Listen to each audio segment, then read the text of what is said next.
Hi, and welcome to Intro to Swim Meets. I too was a first-time parent and had lots of questions about swim meets, especially when you go to your first one. It can be quite overwhelming, and hopefully you will find this video to be at least a reference to view as many times as you want to see if you can understand how some of these things are put together and the time frames that you get them, etc. Please don't hesitate to ask parents. We've all been through it, and so definitely find a partner. We'll be happy to help you out. But hopefully this will give you some knowledge before you arrive as to what's going on. Okay, first thing, when you look for basically when are our swim meets, what's our schedule, how do we know when to go? Hopefully everyone already has the Arizona Dolphins website. If not, you can just search for Arizona Dolphins. And whenever you see Team Unify, that signifies that it is a club swim team. And so if you click on that, it'll take you to our Arizona Dolphins website. As you can see up here, I already have my stuff saved for easy reference. Down here is what we want to get to. So here is our current swim meet schedule for this season so far. Not everything is on here, and sometimes these do change, but this gives you an idea, and this is what we're going to work with. So it looks like we have some kids going out to San Diego to do some open water swimming, which is awesome. I believe Coach Paul is running that. If it was something that you were interested in, notice how it says attend and decline next to all of these. So I'm going to click on these so you can see what it looks like. So if you click on the actual event here, it will take you to the basic information that they've provided to us. Who can go, like this one is only open to 13 and overs. Like I said, Coach Paul looks like to be running this one. Even if you don't think you're going to go, you hit the attend and decline button. That should log you in automatically to our site. Sometimes it does bring you to a log on screen, but you should have your own information on that, on your passwords and your email address and all that good stuff. Once you're logged in, things will start, it'll look differently to you. It'll say sign out, all that kind of stuff.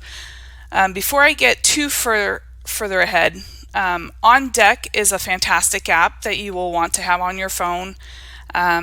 We won't be going over this too much today, but it does have information that you can view a lot of this from your phone, from On Deck if you want to. So a different kind of a platform. It also in the future will get you all your current best times for your swimmer, upcoming events, things like that. So there's different platforms that you can look at to view this kind of a website. But On Deck is an app that you will definitely want to download. Okay, so back to this.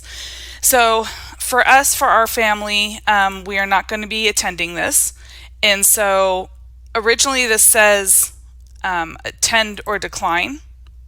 And for my children, we have declined it. So when you click on their names, there is a drop-down box where you can either say yes, please sign me up, or no thank you, we're not going to attend this. And make sure you hit save.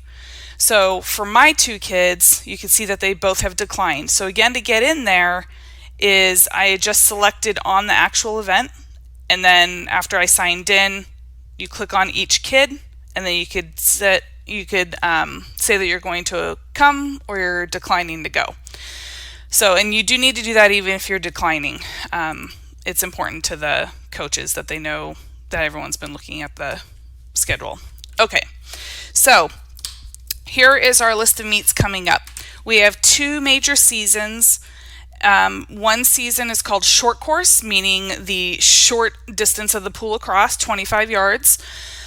And then we also have long course, which is what you're used to seeing in the Olympics. So it's 50 meters long. So the short course season runs usually from August to about March, sometimes into April, depending on your situation. And long course usually goes from May to either July or August, again, depending on your situation. But most of the time it's August through March is short course. Again, kind of goes with school, stuff like that. And then long course is summer, May through July. So here is our first one. So the first thing I want to show you is what's called a meet flyer. So if you click on the first event here, you could see that it tells you who can come, and they, would like everybody to come if possible. And if you click on this link right here, this document, it's going to take us to a meet flyer. I'm going to blow this up to help us. This is the name of it. PSC stands for the club that's hosting it. You can see further down here, it actually lays it out, Phoenix Swim Club. It also gives you the address down here at the bottom. Whenever you do have time, actually read through one of these. I'm only going to highlight very specific things. It's definitely important for you to at least know what information is given in these meet flyers, so eventually if you need to know something specific, you know where to find it. A lot of them are very similar in terms of their original formatting, and then the details have changed, like the location, what events, all that kind of stuff, times, things like that. So who's hosting it, where it is, that's obviously important. What kind of course it is. So this is a 10-lane pool. It's outdoors. All of ours are outdoors unless we go up north for the most part. This is a 25-yard pool. If you further down here, and again, when you have time, read through here. But when you get down to eligibility and rules, so one big thing is birthdays. There are different age groups, and it is the age of your child on the first day of the meet. So, for example, if this particular meet starts here on Friday the 16th, I know of a swimmer that is turning 13 on September 17th. So on the first day of the meet, which is the 16th, she's technically 12, and therefore she gets to swim in the 11 and 12 age group, even though she will be 13 on the second 2 days. I hope that makes sense. So the age of your swimmer on the first day of the meet is what matters for your age group. Okay, then we have another thing that's important is how many individual events per day and what's the max at the end of the whole meet. So this particular meet shows you that you can only do 3 individual events per day and no more than 9 for the entire meet altogether. Okay, again, I'm not going to go through every detail in here because there's a lot and you'll learn it as you go. I'm just trying to tell you the basics to understand how to get in here and get started on some of your swim meets. So we have, again, here's your days, your times, your sessions, when things start. You will not know when they finish until much later in the process, which I will show you later as we keep going here. So, but it does tell you, it has an idea of when you warm up and when you start. Awards, this is where it tells you what you can expect for the different awards for different age groups. Phoenix usually gives out ribbons for the top 8 for each age group. So they have it actually separated out where it's 6 and under, 7 and 8s, 9 and 10s, 11 and 12s, and 13 14s. Anyone who's older than that can still participate, but they just don't get any awards for this particular swim meet. All right, fees. So these are automatically done. It's not like you have to bring money. They're automatically done through our team, through the club team, after the meet has taken place. So usually you see these fees go that following month in the monthly dues. So there's always an Arizona swimming surcharge, or basically an entrance fee into the meet itself, and then on this particular one, $6 for every event that your swimmer enters into. So you can kind of figure out how much usually you're going to do. Again, if 9 was the max, which is what it told you this time, that's 54 plus 8. So you should be expecting a $62 charge coming added to your monthly bill. But you don't necessarily have to do all 9. Again, for our situation, my family, we actually cannot go to this meet. And some of the other meets, we can only go for 1 day or 2 days as opposed to all 3. So It's not an all or nothing type of situation. Just know that it's not money that you have to bring. They are automatically added to your club fee. All right, now we're getting into the gist of things. So here's your order of events. A couple things with this is that notice how it tells you it's starting on Friday 16th, warm-ups, start times, and here's some events. So here's the boys' event numbers, the girls' event numbers. So basically the girls go first, 10 and under, 100-yard individual medley, and then the boys would go after that. And then it switches over to the girls 11 and over 200 IM, and then the boys. So it goes back and forth usually from girls to boys, and then it changes different age groups. Notice on here this little asterisk. So whenever we have what's called distance events, which are usually 500 freestyle, 1,000 freestyle, the mile, which is a 1650, and the 400 IM. Those are all considered distance events. Usually there is going to be a check-in process for that to verify that your swimmer actually wants to go through with it and swim it. That's what these things are referring to. Important thing to note is that if your swimmer is entered into it, most of the time, not always, but most of the time, you are responsible to provide your own timers, plural. Notice how there's an S on there. 2 timers and someone to count the laps. The 400 IM, you don't count laps, but you do have to have timers. All the other ones, there's too many laps involved, and you don't want your swimmer, stressing out about that. So we actually have lap counters, tools to stick in the water so they can count their laps as they go. The event and when you're responsible to have your timers and laps and lap counters is important, because you and your swimmer by yourself can't just show up and expect someone else to be timing and counting for you. It's important that you work that out. A lot of the parents will definitely help each other out, but usually you try to figure that out the day before or 2 days before once you know who else is in those events with you, to try to team up so you guys can help each other with lap counting and timing. All right, so that happens to be session 1. That's on Friday afternoon, Friday evening, and then you get into session 2. Notice again, times, and you've got all sorts of different events. Notice the age groups are completely different here. So 8 and unders, 12 and unders, 13 and overs, 8 and unders, 10 and unders, 11, 12. So you got to pay attention to what you want here. I will tell you that this particular swim meet, there is no type of time standard, which we'll go over in just a moment. Basically, anyone could enter it if they want to, except for the coaches will approve these things. So you're not going to have a brand new swimmer trying to swim 100 fly. That's not gonna work.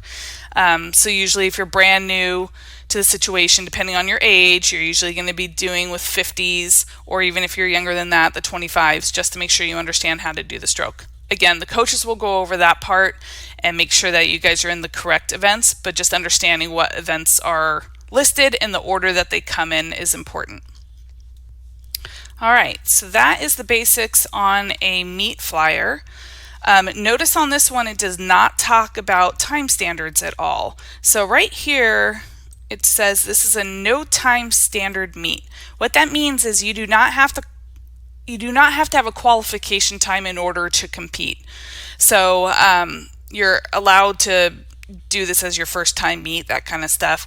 And also please notice that it also means that we do not have prelims and finals. Sometimes there are sessions where you have preliminary heats, everyone's competing against each other, and then they take the top swimmers and then they compete again at night. So that's called a prelim final meet. And so sometimes you'll see reference to that as well, and I'll try to show you an example of that.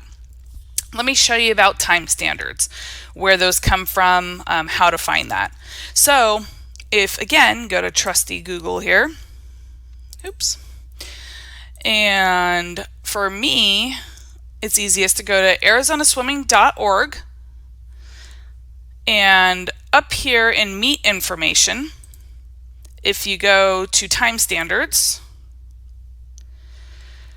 right here in the middle is where it's going to show you the time standards. So for age group, which means 14 and under, or senior, which means 15 and over, you technically could have age group kids qualify for senior standards and they can compete in senior events. But just to understand, age group is 14 and under, senior is 15 and up. All right, if you click on, right now we're going to be dealing with time standards like we talked about. If you click on this, it shows you a chart. Right now, this one, COVID kind of messed things up, and I assume they're going to adjust this after this season. Every 4 to 5 years, they reevaluate what they want the time standards to be based on participation and achievement and all that kind of stuff. So this is the basics. This is how you read it. So we've got women 10 and under, women 11-12, women 13-14, women senior, and then it goes to the men. Okay, so 2 pages here. On the top, here's your event, 50 free. Right now we're going to be dealing with short course yards. Remember I said there's 2 different seasons, short course yards, long course meters. And then short course meters is, for example, sometimes there are pools that are not 50, they're not 25 yards, they're 25 meters. And therefore it's a little bit longer in distance, and therefore the times have a different standard. So you could technically make some qualification times in a short course meter pool. There's not many of them, but our team actually has one. Anthem is a short course meter pool. All right, so 50 free. So this again, the girls 10 and under, 50 free. A minimum means A is state championship qualification. B means regional championship qualification, and C is everything else. However, sometimes there are meets that require you to have a C, meaning that this can't be your first time doing it. That's basically what they're trying to avoid. They don't necessarily care how fast you go, but they want to make sure that you've done it before and have done it without disqualifying. So that comes into play once in a great while. Most of the time for time standards, they're going to be, regionals, which is the B, and state championships, which is the A. So you can use these charts to figure out your time standards and all that kind of stuff. On the meet flyers, they'll actually tell you what the time standards are, or they're going to refer to this chart, one or the other. All right, and that was on arizonaswimming.org. Okay, back to our event. So this is the meet flyer we had just looked at, right? Let's say you want to go to this meet. Okay, you like when it is, all that kind of stuff. You're going to do that login thing, and here's how it's going to show up for you. Again, my kids, we happen to not be able to come this weekend, so I've declined both of them. I will show you on the next one what it looks like when you're actually trying to select events if you have the opportunity. Your coaches will do it for you. If you don't know, or if you don't, if you would like to leave it up to the coach, they will absolutely do what's best for your swimmer. But there are some options there. So remember the declined and stuff down here like we talked about. If I click back to home, I guess you could hit the back button too, but I always hit home. The next meet is right here, the Phoenix Aquatoberfest. Again, so Phoenix is hosting this one. We don't always go to Phoenix. This just happens to be back to back. So again, everyone's welcome, and the coach is the one who's going to approve things like I always mention to you. Here's what that meet flyer looks like. Again, very similar, right? Everything looks very similar in the top here. Everything's looking good to go. Almost the exact same situation. You've got the 3 per day, 9 events for the meet. This one has a little bit more offerings. So they have the mile offered and the 4 IM offered. So there's more restrictions and time information. But again, you don't need to do that as a first-time swimmer anyway. So, excuse me. Here are the session start times. Again, similar to what we just saw. Okay, so we already kind of went over this, what these look like. They do change on every single one. So it's important to kind of know what you can do and what you can't do. So say you like it, you want to do it, edit commitment. All right, so I have already committed for my kids. So when I went into Caitlin and you use that drop down box, you could either say yes, sign her up, no. You could either leave it blank. You could, just leave it as yes and leave everything else blank and the coaches will do it for you. Or sometimes you do have the option, and this is what it looks like. And this is a little overwhelming, I know. So when you don't know, don't click on anything. Let the coach do it. As long as you click yes, please sign me up, the coach knows, hey, my swimmer wants to participate in this meet, and the coach will set you up properly. But if you do want to know what these mean, so we've got, these are the events offered on each day on the session. It knows your child's age on the day that they're swimming. So remember that first day of the meet, the age of your swimmer is what determines what age group they're going into. So my daughter will be 13 by then. And I have, okay, stop doing that. I have selected here which events that I think I've selected what she thinks she would like to swim during this meet. Notice how we do not have this last day selected at all. And that's because I'm telling the coaches I cannot go on this day. So I need them to only be signed up on day 1 and day 2, not day 3. I also wrote that up here on the top. So sometimes I like to try to be specific because my coach would say, oh, you made a mistake, or he would think that I accidentally didn't sign up for this day, but I'm specific as to I can't go this day. So these things right here is saying what the current best time is. If you don't have a time, like this one right here, my daughter has never completed the 200 fly before, and so NT stands for no time. She could still check the box if she wanted to on this particular meet, but she doesn't have a previous time. Everything else, it's going to show up yellow, meaning that there's no time standard involved. So if you can swim it if you want to, basically, as long as you're meeting that, under 3 max events and 9 for the whole meet, that kind of stuff. All right, once you're done, you hit save. It usually actually sends you an email kind of confirming those things, and it'll show up this way on here. The coach will go and approve these things. Again, if you don't select them, it's fine. They will do it for you. Don't worry about it, but if you do start getting into it, or maybe this is where you need to determine whether or not you can do all the days, just 1 day, 2 days, whatever may be the case, that's all that information that you needed to know on that. All right. The other important thing on these is when is it due? So notice how this meet starts October 7th. It goes from October 7th to October 9th. Registration deadline.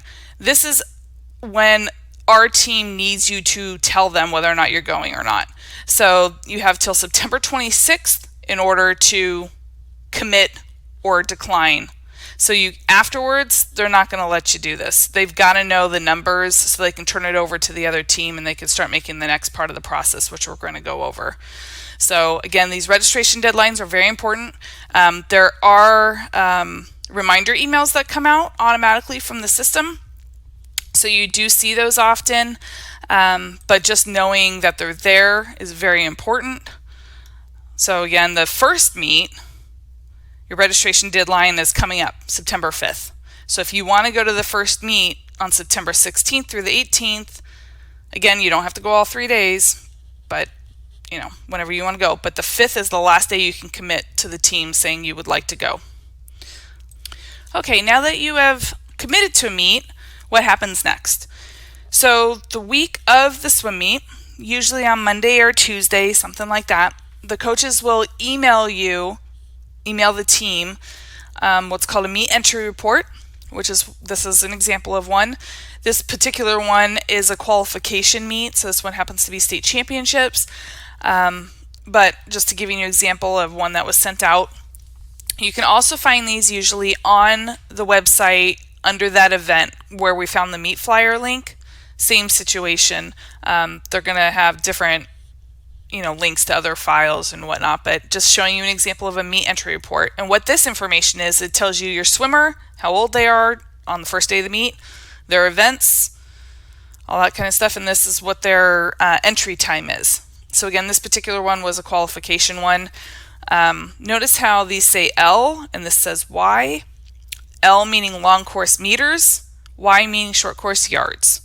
So again, you can qualify for something in one type, so in the short course yards, and still be entered into a long course meters. It's just you're seated differently. But just know the difference between the L's and the Y's. Again, a lot of times when you're brand new, you're going to see an NT. next to you, which is just fine. That just means no time. You haven't had a qualifying time yet. And you're giving it a shot. So no problem there. Relays, we don't have too many relays in most meets, but when there are relays involved, they're usually not listed on these meet entry reports. They're determined by the coaches much closer to the actual meet, sometimes even the day of, depending on the situation. But the important part to know here is, say for example, Samantha was not supposed to be in the 200 fly. Her parent should email the coach back and let them know event 79 is a mistake, or we can't be there that day. We weren't supposed to be added to those, and you take those events off. But basically, this is confirming what events your swimmer is going to swim. So you as a parent need to double check that. And then also you need to keep a hold of this. You're going to need these numbers and this information, not so much this, but this information later on the meet. Okay, so after the meet entry report gets sent out to you, again, usually like Monday or Tuesday before a swim meet, then a couple days later, I would probably say Wednesday or Thursday, the psych sheet is sent out. A psych sheet means the seeding. This takes all the teams involved in this swim meet and puts them together, and you kind of have an idea of where your swimmer lies with the current seed times that were given. So, for example, here we have the 13 and 18-year-old girls doing the 400 meter IM, and these were the current times that they were given. Notice how the Y is down here again. That one was because she was being entered in. Her fastest time happened to be in the short course yards as opposed to the meters. And, you just get seated at the end. Even though she might be faster than these kids, you never know, but always the short course meters go first in a meter meet. Yards go first in a short course meet. So it just kind of depends on what type of seed time you're being entered into. And again, there are going to be situations where there are no times involved. Here we go. So here's an NT for no time for somebody. So notice how we have, so event 3, 12 and under 50 meter freestyle. Notice how long it is. Okay, there's 85 girls that are 11 or 12 years old that are in here.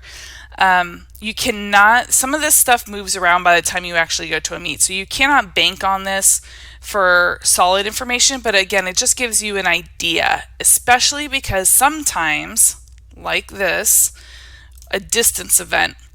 When you have a distance event, sometimes in the meet flyer it'll specify, okay, the top 8 or 10 are going to go at night, the other ones are going to go in the morning. You kind of have to have an idea of where you stand with some of these things. It doesn't come up too often, but once in a while it does. But again, this just gives you the overall seeding with all the teams involved, and this is called the psych sheet. One more interesting thing with psych sheets is, please notice, okay, so it says 12 and under here. Notice how it starts with 11 and 12-year-olds all over here, and then you start getting, and sometimes you'll see a 10-year-old up here or something, but notice how you start getting into these and they're all mixed. 10, 11, 12, there's a 9-year-old in here, all that kind of stuff. It goes basically based on your seed time, not your age. As long as you fit the age group, you're going to be in here. So you could have a 9-year-old swimming right next to a 12-year-old. It happens all the time.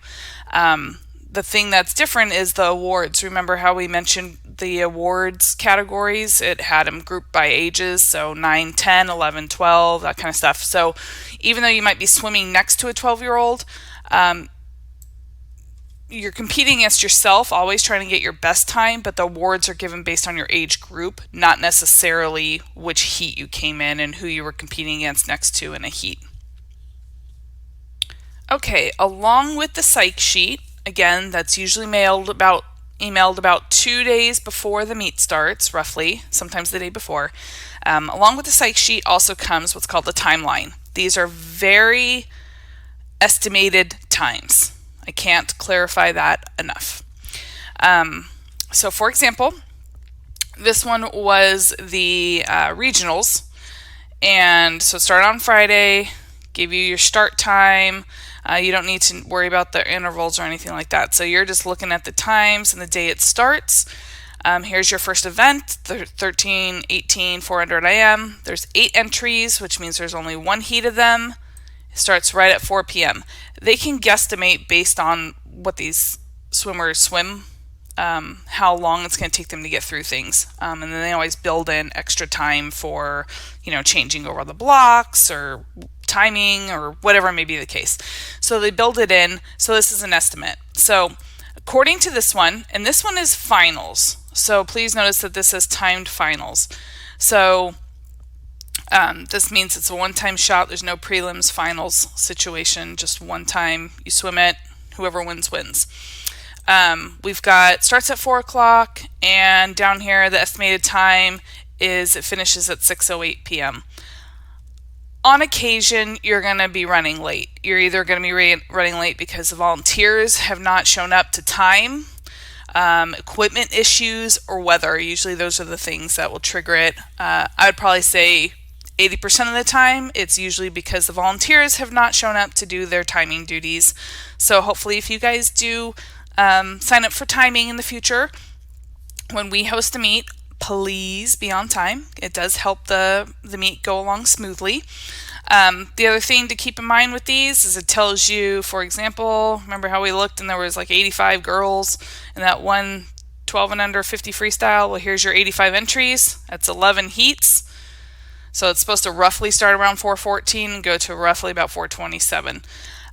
The reason why these are sometimes important is, for example, so this was a Friday night, and here's Saturday morning for the same meet. So here we go. We start at 8 a.m. They should be finishing roughly around 10:45. Okay. These are all the older kids. See how this is 13 through 18? These are all the older kids. So as a younger swimmer, how do you know when to show up? Because it is a little confusing because you don't necessarily know exactly when they're going to finish. The meet flyer gives you a rough estimate, but this tells you a lot more. So you could tell that this is the same day, right? Because this one finished over here at 10:46 a.m. You have to have time for warm-ups and all that stuff. Then the younger kids start their meet at 12:30 p.m. So notice how there's time built in, usually about an hour to an hour and 15 minutes for warm-ups and changeover and all that kind of stuff. So if I were swimming in this particular session, I always look at what the previous session finishes or supposed to finish, and I try to be there at that time because if they're running late, all right, at least I'm there on time. I have plenty of time to set up. It's rare that they're going to be running early. If they do, you should still be just fine. So I always aim for getting there right around the same time that they finish if I'm on a session after somebody else. If you're the first session, then you know when you're supposed to be there. But it gets a little wonky when you're trying to guesstimate when you're the second one. All right, so this is a timeline again. This one's supposed to finish at 3:08, and then they have finals, this particular one. So it started at 5, goes to 7:17. So, and again, these are the big kids. So sometimes there is more sessions involved in one day than, depending on your age group and what kind of meet it is. All right, so that's the timeline. Okay, so now we're at the day of the meet. What the heck do we bring? Here is a easy checklist to help you with what you need to bring. Sometimes you need a little less, sometimes you need a little more, but you'll figure it out. This is a good starting guideline. You always need 2 swimsuits, never one. I can't tell you how many times they tear or something happens to them. You always want to bring an extra. Same thing with goggles, towels. A lot of times those towels get really wet. They're going to need another one to dry off. Obviously water, healthy snacks and drinks, sunscreen, even in the wintertime. 2 swim caps, they tear a lot. Either need to have a team one or maybe a solid color, something like a black, but nothing where it's got a bunch of design on it. Basically try to keep it as simple as possible, or a team one if you have it. That's the preferred one, is obviously a team one. Footwear, obvious, parkas, warm clothes, chairs. Always bring one for your swimmer and one for yourself. A lot of times there are tents set up and you need to have a chair so you can sit under them for shade. Your swimmer does as well. Sometimes when you get to know the different pools, sometimes you'll know that, the kids are sitting on the bleachers and where the parents are sitting in the chairs, or the opposite. But always have one prepared. Cash. All right, so we're going to go over what's called a heat sheet, which tells you when and where to be somewhere, but you need to pay for that in cash usually.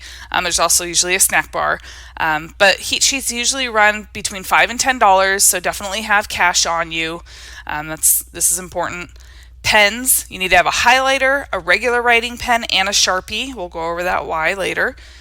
Tents or an umbrella. So it does get obviously hot. A lot of these pool decks don't have enough coverage for hundreds of people that are there for a swim meet. So if you have pop-up tents, that's very helpful. You'll get lots of friends that way because they'll all want to sit underneath your tent. Or some type of shade umbrella is also very helpful during the summer months. And then the event entries. Remember how we talked about the meet entries right here, where it has a list of what your kid is swimming? You need this information as well. Okay, so you definitely want to have that. And we will go over what that's for. So example, like I said, event number 2 is the 50 free, event number 6, 100 back, blah, blah, blah. But that, from the meet entry list, you need to have that as well. Okay, so again, we're still on the day of the meet. You've used your checklist and did all your packing. Now you're at the meet. When to arrive? You want to arrive at least 15 minutes prior to when the warm-ups are supposed to start. Don't show up when the warm-ups are starting. You need to be there 15 minutes before those warm-ups. Warm-ups, when they start, you get in the pool, you do what you need to do. Coaches will get all the kids going for that. But it's built in so that way you have enough rest between warm-up and when the actual meet starts in order to get everything going. You do not want to miss your warm-up time. So again, 15 minutes prior to the actual start of warm-ups is when you should arrive. When you do arrive, kids go off with the coach, get all that stuff going. As a parent, you're going to need to go and get what's called a heat sheet or a meet program, but we call them heat sheets. This is where it takes all the seeding times that we had seen before and compiles them into different heats so your swimmer knows when they're swimming. So, for example, here we go. We've got event 1. This is the girls 12 and under, 50 free. Look how many heats there are. There are 19 in this particular one. I would say on occasion that's rare. I would say it's usually, I'd probably say maybe 10 or less, depending on how the age group is broken up. This is a 12 and under. A lot of times you'll see 10 and under is separate from 11 and 12s. So as soon as you put them together, then you're basically adding all the heats together. So, and again, notice the age difference, all competing in the same heat. And that just has to be with whatever seed time that's being entered in for them. Usually it'll work itself out as they swim it, but just giving you an idea.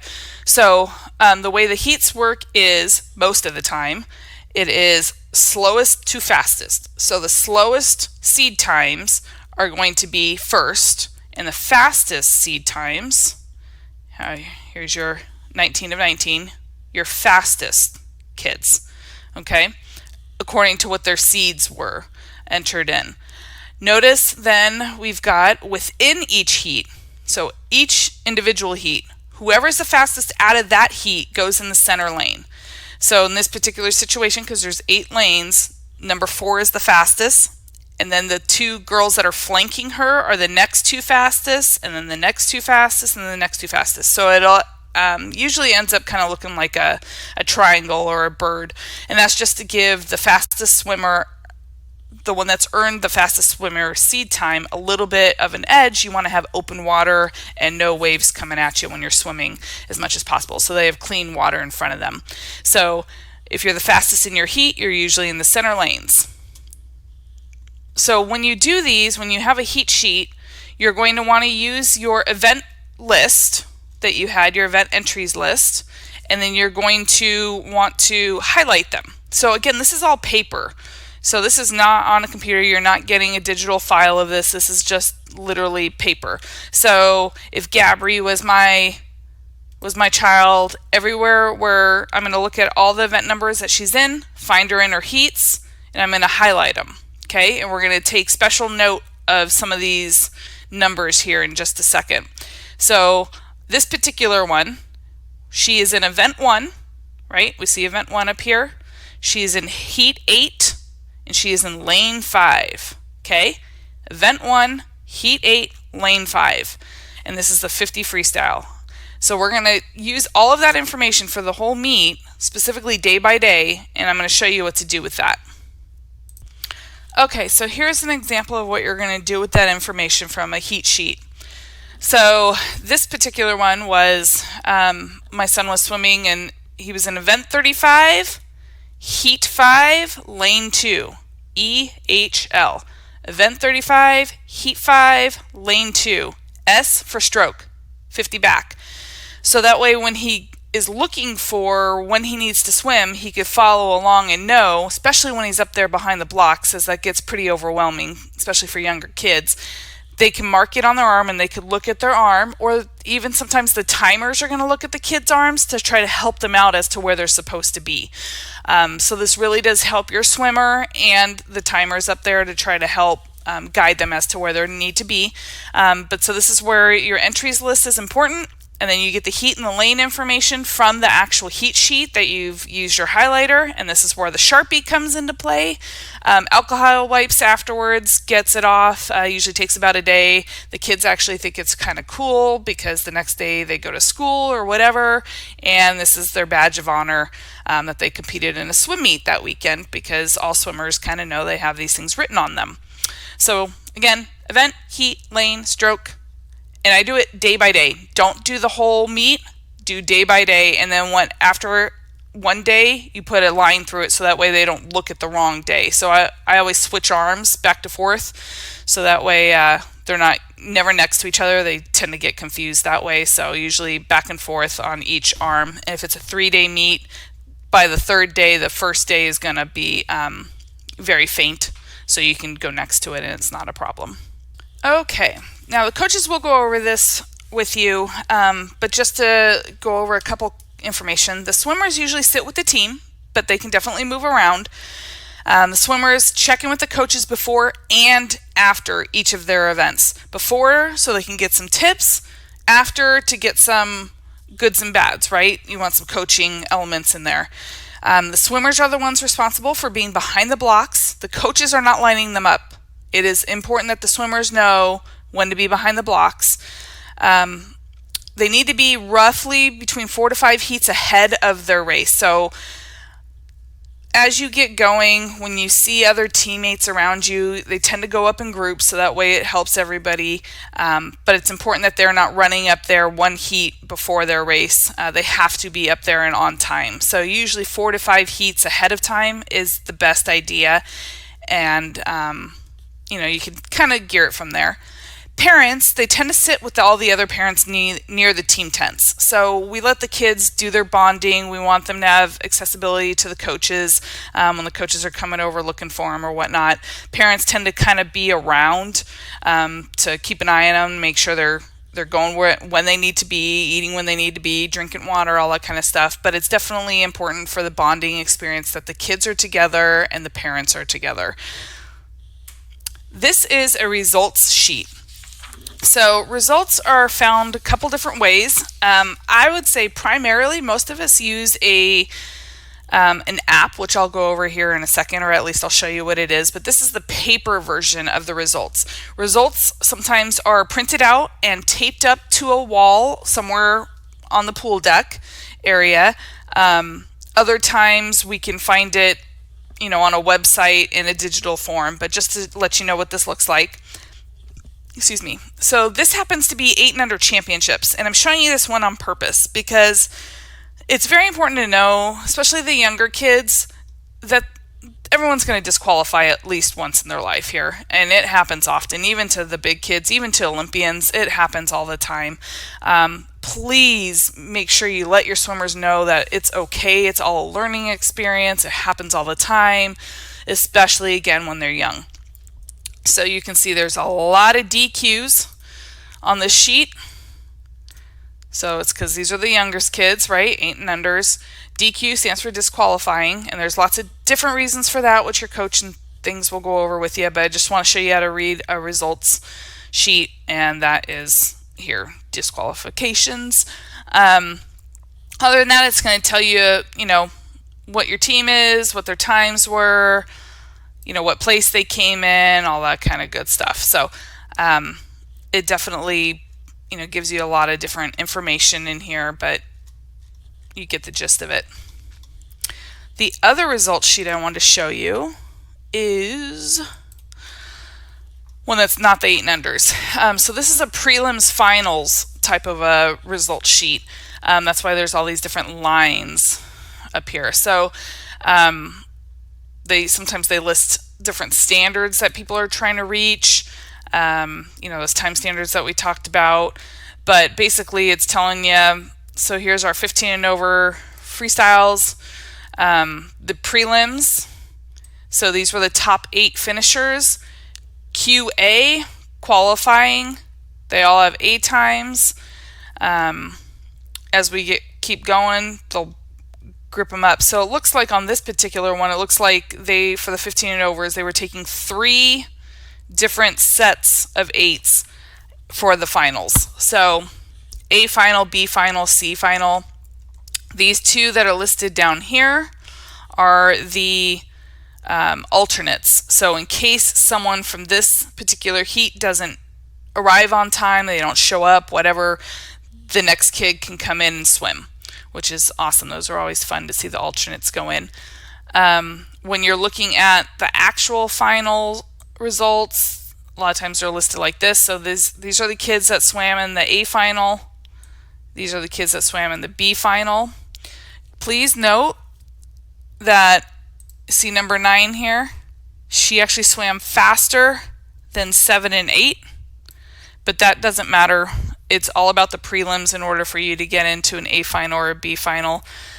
Once you're in the B final, you do the best that you possibly can, and the top that you can get is the 9th place. And then when you're in the A final, obviously the top you can get is the 1, but the lowest you can get is an 8.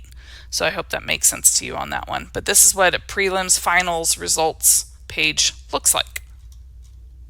The most common way to get results is through an app called Meet Mobile.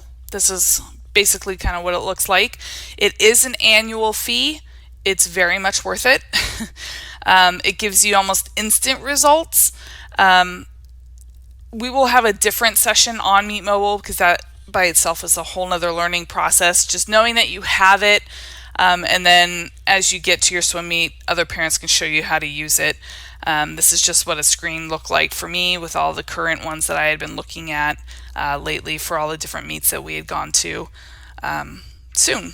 So highly recommend getting Meet Mobile. You don't have to get it for sure, but it's helpful. And like I said, it's more up to speed. I wouldn't say it's exactly at the same time, but most host teams are very good about updating Meet Mobile, so that way you get the results, I'd probably say within about 30 minutes to an hour after the race actually went.